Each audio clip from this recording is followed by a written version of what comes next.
All right, y'all. This gonna be take two. Y'all missed take one. I messed it up when the phone rang. Okay. Today is Friday, the 27th of March. Right? Yeah, March 27th. Uh, last did a video on Monday. So since Monday, went on Tuesday, and I saw the general surgeon. Well, saw the nurse practitioner, the physician's assistant for the general surgeon, and I did my chemo education with Courtney at the Dr. Duhame's office. And that was on Tuesday. On Wednesday, I saw uh, the audiologist to have my hearing checked. And as Piggy had said in the first video, it was a very comprehensive test, and it was. It took a little over an hour. And then we saw Dr. Nick, uh, who is over the radiation, the oncology radiation part of it for me. Okay. Thursday, which was yesterday, I went to Tiger Creek, picked up paperwork about getting my medications, and then did a phone call with pre-admission. Got all of my pre-admissions taken care of for Monday of next week. Then this morning, went to see Dr. Riles. Went to the hospital, had blood work drawn. Went to Fort Oglethorpe to drop off the paperwork I picked up and filled out. Okay, so I'm going to kind of go in reverse. Dr. Riles, I told y'all that when I saw him, he wanted to change out my trach, and I had to get the other one. Well, I got that Tuesday afternoon and took it in this morning, and they had set up the appointment for me at 8 o'clock this morning to have it taken, have it changed out. Didn't that no time for him to do. Got in there. Piggy was going to leave the room. Doc said, I'll have it changed out before you can get out the door. Yeah, and then he said, you need to understand this, see what's going on. Yeah. I was like, dadgummit. And so Piggy watched him change it out. And there was a little bit of bleeding, not from the trach itself, but from where they had taken off a hard, crusty piece that had dried on and stuck to the skin, tender skin under there. So he said I would have a little bit of bloody mucus, and I did have some. Not a great lot, just enough to be an annoyance. Like I said, had blood work drawn this morning, and then dropped off my paperwork. Going back to Tuesday now. Tuesday. That morning, general surgeon consult. We're going to have the port put in. She showed me the port. This is the physician's assistant. Explained everything to me and Piggy and what they were going to do.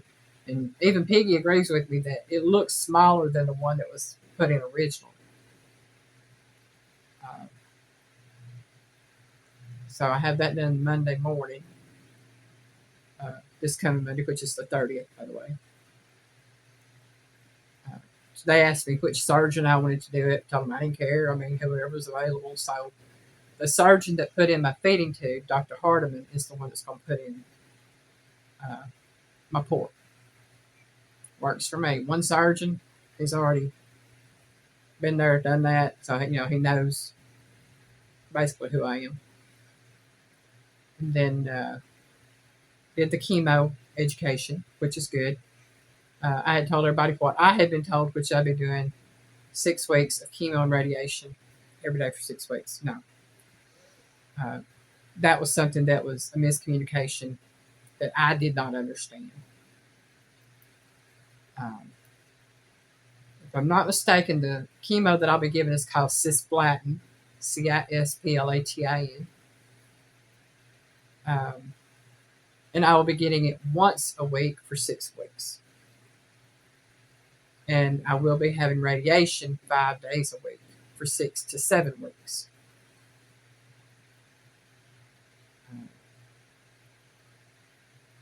When I was there for the chemo education, we went through everything. She went over, all the possible side effects. All this other. They ordered me 2 different nausea medications in case I needed it. You can take them. It's like you have the one, you take it every 8 hours. The other you take every 8 hours. And she said the way to do it is you take the first one, and she told me which one to start with. And if I'm nauseous within 4 hours or so, I can take the other one. And then 4 hours later, take the first one that I took, and alternate it every 4 hours if need be. So I got that taken care of. They gave us another case of the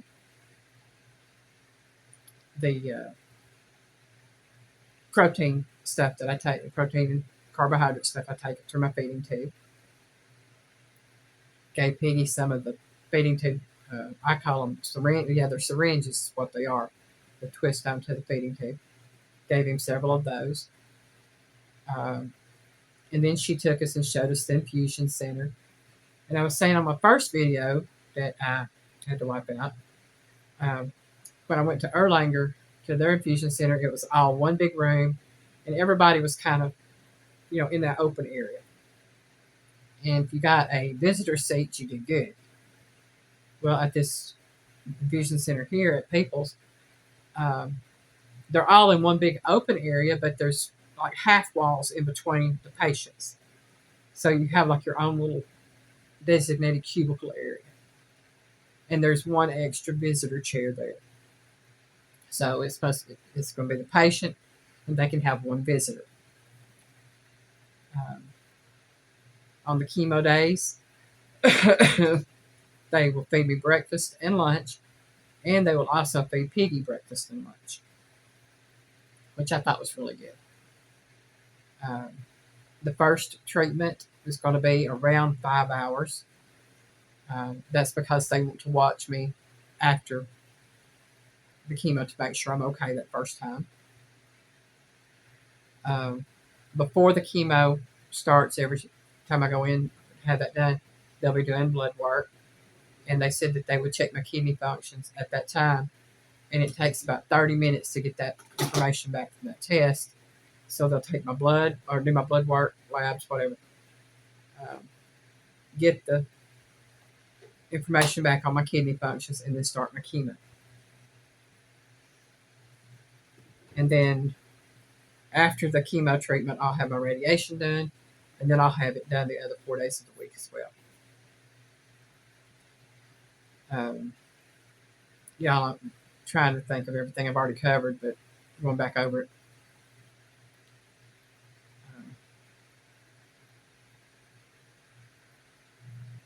Getting that done on Monday.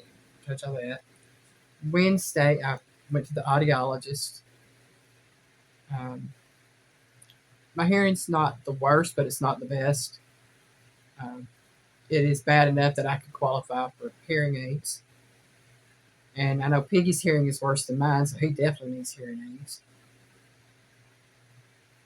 But I have to go in once a week to have my hearing checked to make sure that the chemo medication isn't affecting my hearing, because it can do that. And then I saw Dr. Nick about the radiation consult,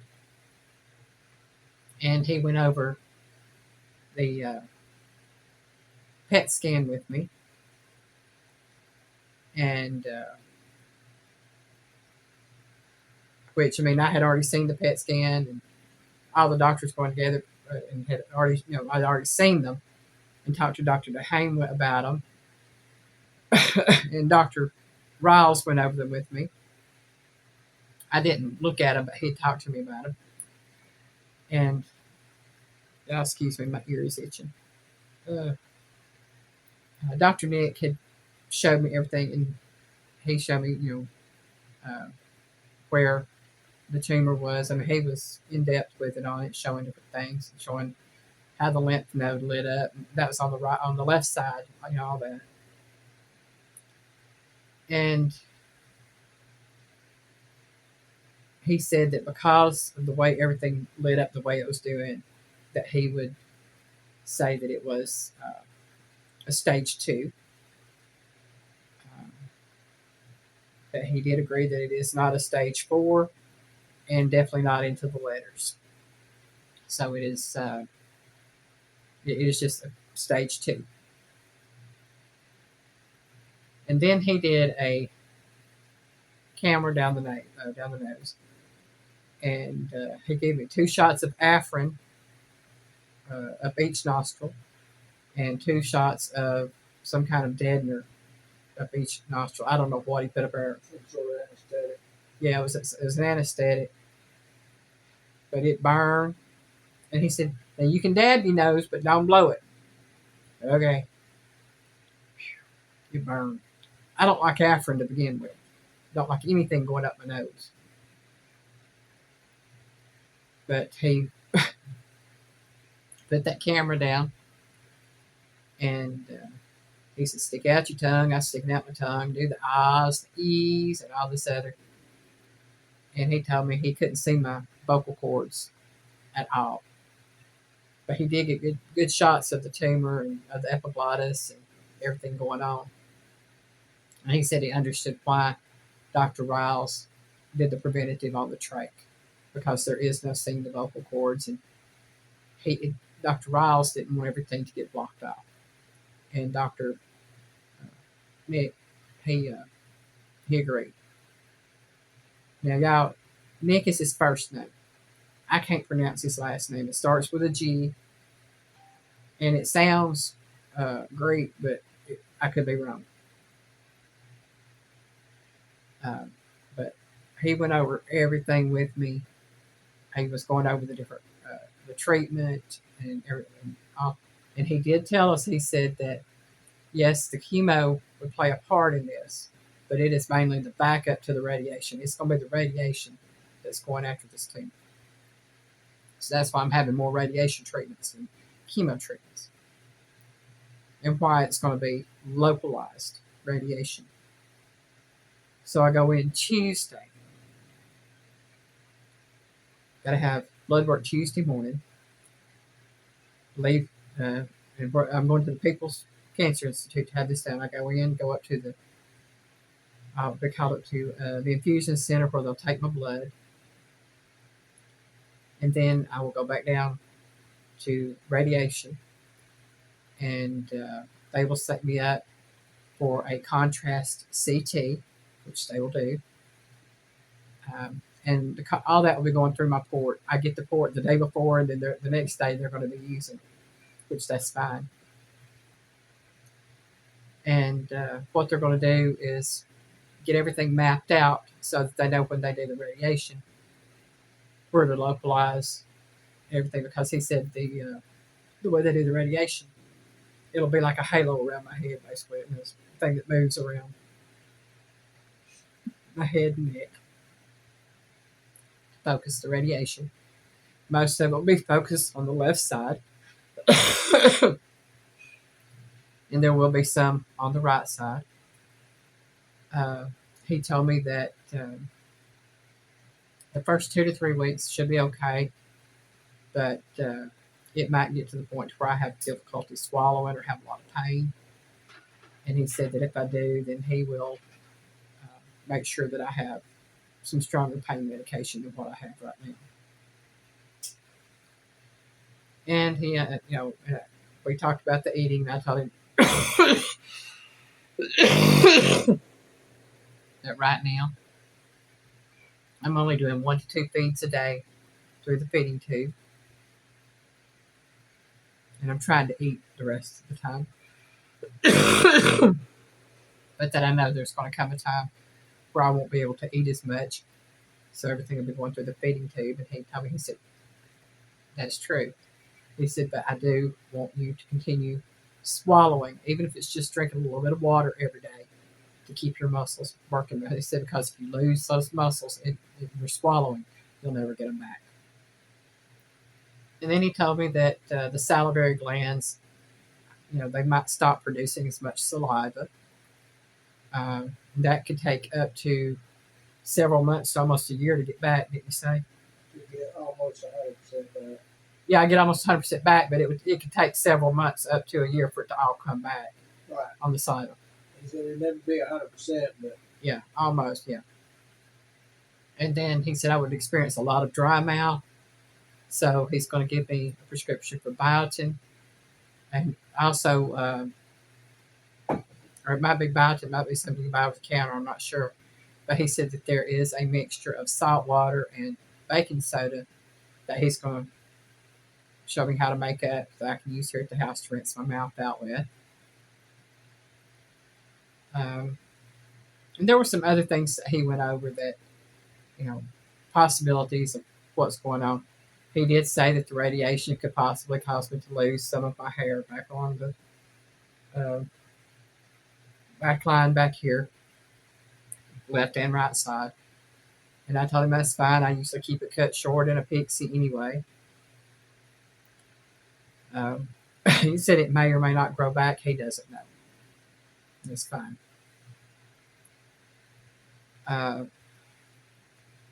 Trying to think, y'all. I've had so much going on and running through my mind that it's been hectic. It has been a hectic week. It's been. Today is exactly 1 month since I got my first trach. This past Wednesday was exactly 1 month since I had went to the hospital. So right now I am at the point that I feel like I'm on a roller coaster, and it keeps climbing, it keeps dropping, keeps climbing, keeps dropping, and all of this has been done in the span of 1 month. There has been no breaks. The reason I had to toss the first video I made for this is a phone call come in right in the middle of it, and I'm for my speech therapy. And when I got released from the hospital, I was supposed to have been set up with, it's called, I want to say Bradley. I can't remember what it is, but it's something Bradley. And it's for speech therapy. And instead, I got set up in Calhoun. This is in Dalton, right near the hospital. And they had set me up with Calhoun. Well, I mentioned it to Courtney Tuesday. I think Courtney and Brianna are the two I mentioned it to. It was. And they got it taken care of to where it's going to be here in Dalton, or they're in Dalton, close to the hospital. And I don't have to wait for the pre-approval letter from the hospital to say they're taking care of it. They've already got me scheduled in for Tuesday the 7th at 1 o'clock to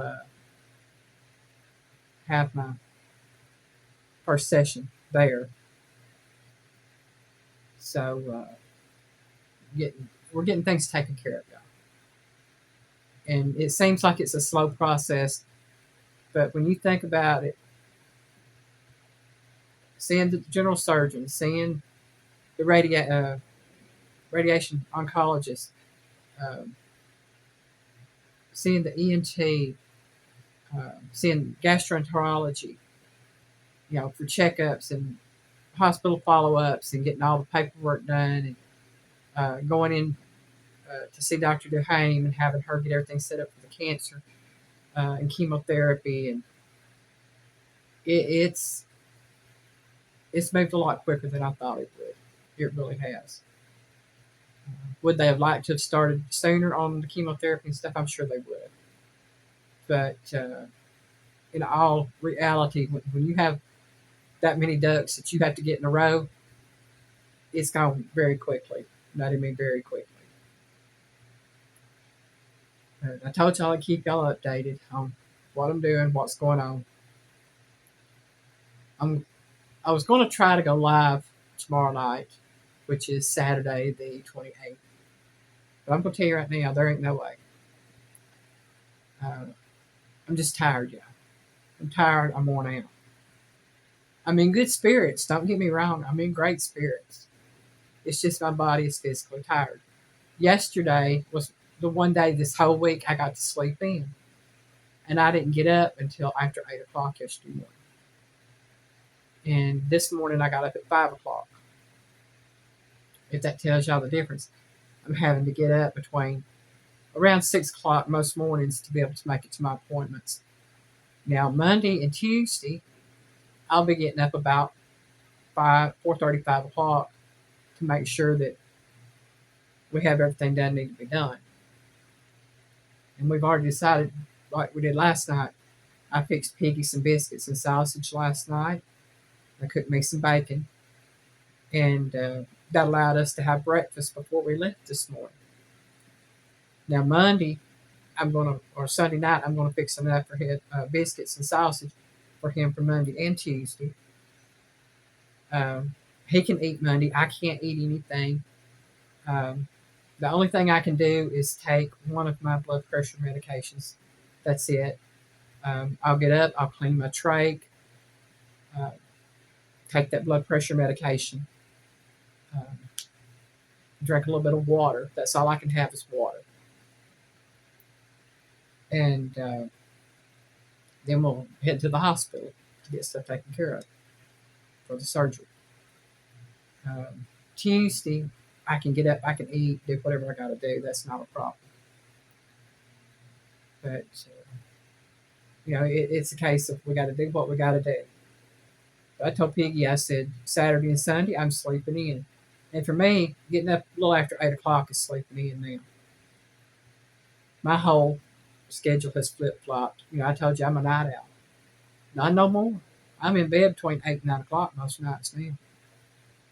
And Piggy will tell you, depending if my back hurts enough, and he knows it was last night because I was I was like a woman in labor over here with my back hurting. I took some of my pain medication. I actually took a full dose of pain medication last night instead of half dose.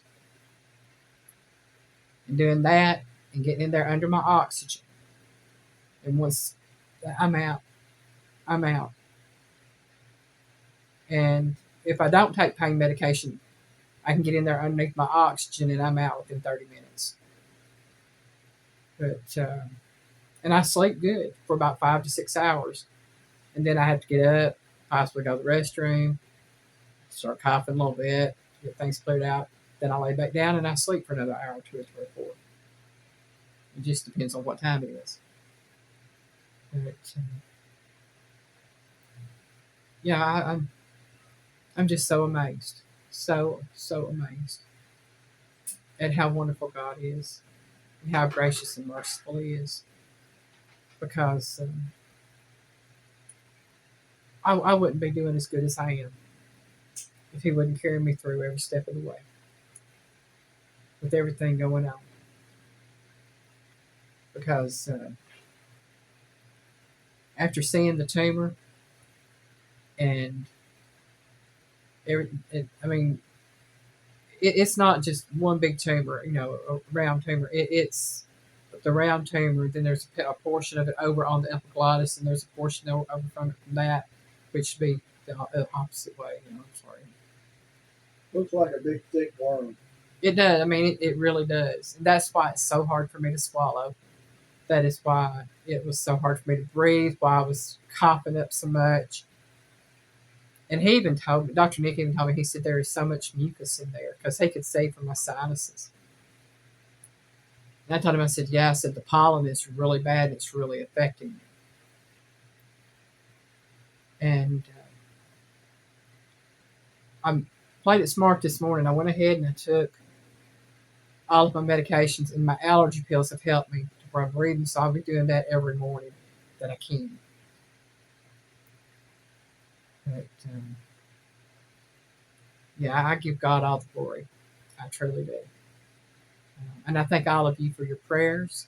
Thank you for watching the video. Thank you for being there for us. Well wishes and prayers mean so much more to me than people understand. Because God's got it under control. If it's meant for me to get through this, I'll get through it. But only because it's God's will that I do so. And I will say this: I'm doing exactly what I'm supposed to be doing. My blood sugars, I don't think I've had a blood sugar over 160 or 170 in the past week. Most of them have been in the 130 to 140 ranges. I think I had one that was 150. But I got up this morning, I think it was 139. No, it was 132 this morning when I got up. And then yesterday it was 130 when I got up. And I didn't do it twice yesterday, y'all, because the second one I took was 156, and that was after I had eaten and been up all day doing everything. And then Wednesday, when I got up, it was 145. And then when I took it at 6:55, it was 147. And if you're wondering why the gaps, because I was at appointments all day. And by the time I got home and was able to get ready to eat, that's when I could take them. And I do take my blood sugar before I eat, and I take my insulin. But yeah, God's got it under control. Everything is in His hands. I don't have to worry about anything on that. But just wanted to say this: I love y'all. I thank you for watching, and y'all have a great day. Bye, y'all.